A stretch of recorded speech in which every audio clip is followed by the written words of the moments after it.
大家好，欢迎回到任我行天下。上集视频我们介绍了托斯卡纳，但是特地把托斯卡纳的首府佛罗伦萨专门留到了今天的这期，因为佛罗伦萨的故事和景点都太多了。佛罗伦萨城市不大，但是是整个欧洲文艺复兴的发源地，米开朗基罗、达芬奇这些大神成长成名的地方。几乎每一条街道、每一幢建筑都藏着文艺复兴的灵魂。听听徐志摩给他起的名字，翡冷翠。就透着那么的文艺范儿。另外，大家可能不知道，佛罗伦萨在意大利刚统一的时候，还当过几年意大利的首都。其实，原来佛罗伦萨在罗马时代就是一个素人小镇，从14世纪开始才迎来了它的黄金时代，因为那时候这里出了个声名显赫的美第奇家族。从14世纪到18世纪，美第奇家族在佛罗伦萨经营了近300年，金融、政治、宗教全面把持佛罗伦萨。不仅管着佛罗伦萨和托斯卡纳，还出了4位教皇。美第奇家族因为是商人出身，和其他传统欧洲贵族政客比起来就是个异类。开放包容，还颠颠的资助艺术和科学，对欧洲后来的科学与文化大发展贡献极大。米开朗基罗、达芬奇、波提切利这些如雷贯耳的大神，还有从比萨斜塔上乱扔东西的伽利略，都拜过美第奇家族这个大金主。所以去佛罗伦萨玩，一个感觉就是在一个巨大的博物馆里，走在大街上，每一个转角都有文艺复兴的痕迹。在佛罗伦萨，第一个不能错过的肯定就是圣母百花大教堂。这座教堂是佛罗伦萨的象征，也是绝对的视觉中心。从城里哪个角落一抬头，都能看到巨大的红圆顶。这座教堂是佛罗伦萨宗教区的主教座堂，外墙是粉红、白色和绿色大理石拼的，典雅又梦幻。教堂的圆顶是后来加的，著名的鬼才布鲁内莱斯基设计，独创的五角手架施工，开了教堂穹顶的先河。100年之后，米开朗基罗在梵蒂冈圣彼得大教堂也依葫芦画瓢，搞了个大圆顶，但还是自叹不如，说：“我可以建一个比它大的圆顶，却不可能比它更美。”如果您体力好的话，可以爬463级台阶到穹顶上面，俯瞰整个佛罗伦萨的红瓦屋顶，旁边的乔托钟楼也是可以上去的，是拍教堂圆顶近景的完美角度。顺便提一句，这个设计钟楼的乔托也是个牛人，号称是文艺复兴之父的宗师级的存在。教堂前面还有个圣若望洗礼堂，也是很有代表性的文艺复兴建筑。洗礼堂东面的正门，金色浮雕的铜门，被米开朗基罗称为天堂之门。佛罗伦萨还有个大名鼎鼎的乌菲兹美术馆，也是一定要去的意大利最牛的艺术博物馆，欧洲所有美术馆的祖宗。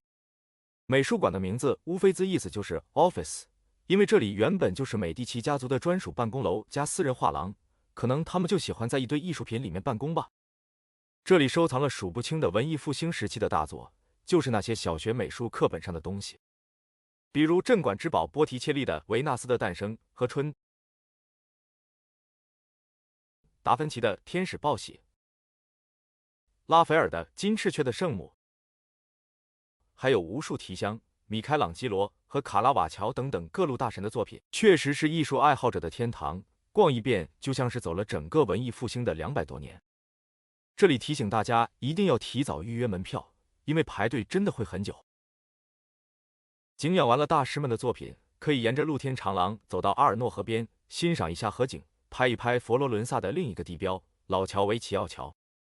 这座桥是阿尔诺河上最古老的一座桥，14世纪建的，在阿尔诺河最窄的一端上。比较神奇的是，这个桥上是盖了房子的，里面原来住的是肉商与鱼贩，后来被美第奇家族赶走，改成珠宝和金饰店。当年维也纳美院落榜生希特勒特地嘱咐，轰炸佛罗伦萨的时候不要炸老桥，所以保存下来了。黄昏时分，夕阳斜照着老桥，金色的河面映出桥的倒影，是佛罗伦萨最经典画面之一。其实拍老桥最好的地点是两边的恩宠桥或者圣三一桥，根据阳光方向选择从哪个角度拍。从市政厅、乌菲兹美术馆，经过老桥的房子上面，到美第奇家族的碧提宫，有一条密道叫瓦萨里走廊，是美第奇家族专用的，就为了不和低端人口挤早高峰。有时间的话，可以订个乌菲兹美术馆和瓦萨里走廊的联票看一下。说到美术馆，佛罗伦萨还有个学院美术馆，比乌菲兹小，但也很有名，因为里面有全世界最著名的雕像之一——米开朗基罗的《大卫》。这个雕像嘛，不用多说，只要是上过小学，美术课上肯定都讲过的。亲眼看到那座雕像，您会明白为什么它被誉为人类艺术的巅峰之作。米开朗基罗最擅长的肌肉裸男的那种青春力量和自信，从大理石中透出来，非常震撼。当年米开朗基罗只有26岁，本来计划是把大卫像放在圣母百花大教堂外墙上做装饰的，结果用力过猛，搞得太美、太神还太重，大家决定把它单独放在佛罗伦萨的市政厅，就是旧宫的门口了。后来怕日晒雨淋搞坏了，给挪到学院美术馆里了。现在旧宫门口站着的是个山寨版的。乌菲兹美术馆北面，旧宫前面就是领主广场。这块地方是佛罗伦萨的核心区，几百年来，佛罗伦萨的政治、权力与艺术的中心。除了现在还在用的旧宫、市政厅以外，广场南边靠着乌菲兹有个佣兵长廊，700多年的历史了。里面每一座雕塑都非常精美，也很有故事的，就放在外面给大家随便看。广场上还有个海神涅普顿喷泉，当然在意大利海神喷泉太多，不稀奇了。不过有时间的话，您可以上旧宫的塔楼看看风景，尤其是拍圣母百花大教堂，角度绝佳。要看佛罗伦萨的全景，最好的地方是阿尔诺河南边一个小山上的米开朗基罗广场。您看到的佛罗伦萨的明信片照片，很多都是这个角度。从市中心走过去大概20多分钟，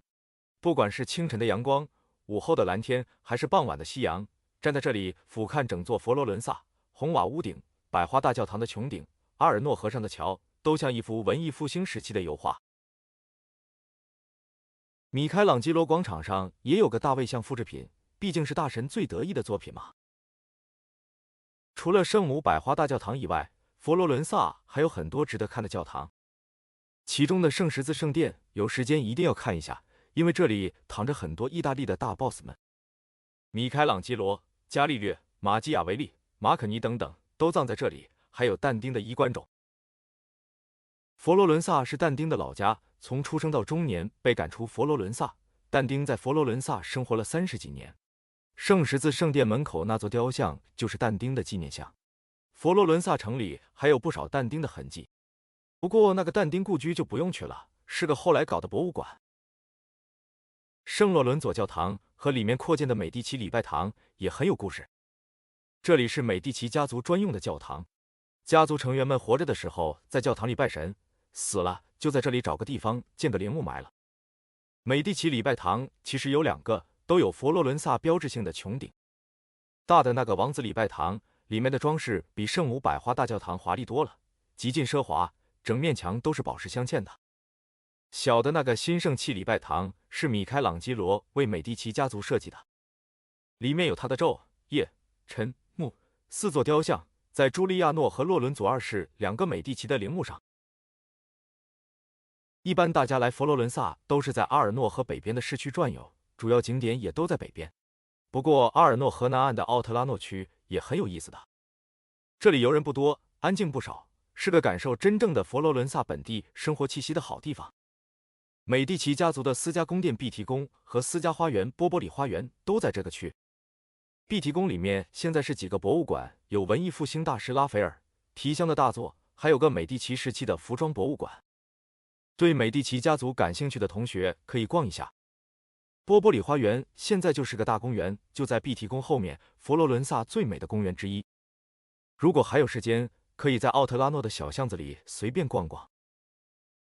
在佛罗伦萨，除了打卡景点之外，一定是要留出时间闲逛的。欧范儿的文化和历史，就是在这没用的漫步之中慢慢品出来的。佛罗伦萨理论上1年4季都可以玩，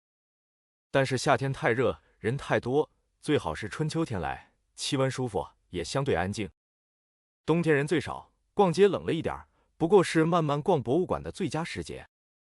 行程上至少要2天，建议3天，静下来慢慢看。如果还有多的几天，可以以佛罗伦萨为据点，去玩比萨、西耶纳、奥尔恰山谷等其他托斯卡纳的好地方。交通嘛，去佛罗伦萨很方便，从意大利各大城市搭火车都可以。佛罗伦萨自己也有机场。佛罗伦萨老城区很小的，大部分景点走走就好了，外面的车辆反正也进不了城。上期托斯卡纳视频里介绍了佛罗伦萨牛排，只有3分熟，但外焦里嫩，来这里必点的。还有大杂烩的托斯卡尼蔬菜浓汤，街头小吃的代表牛肚三明治，更不要说满大街的意式冰淇淋吉拉朵，在佛罗伦萨是肯定饿不着的。住宿的话，您可以住在老城区，去景点方便，但小贵；或者住在河对岸的奥特拉诺，感受本地生活，而且安静，买东西吃饭也方便。好了，今天咱们佛罗伦萨就聊到这里了。佛罗伦萨是一座不大，却能让人停下脚步的城市，有一种穿越时空的美感，您绝对不会失望的。多谢大家观看，喜欢的话请点赞、订阅、评论、转发。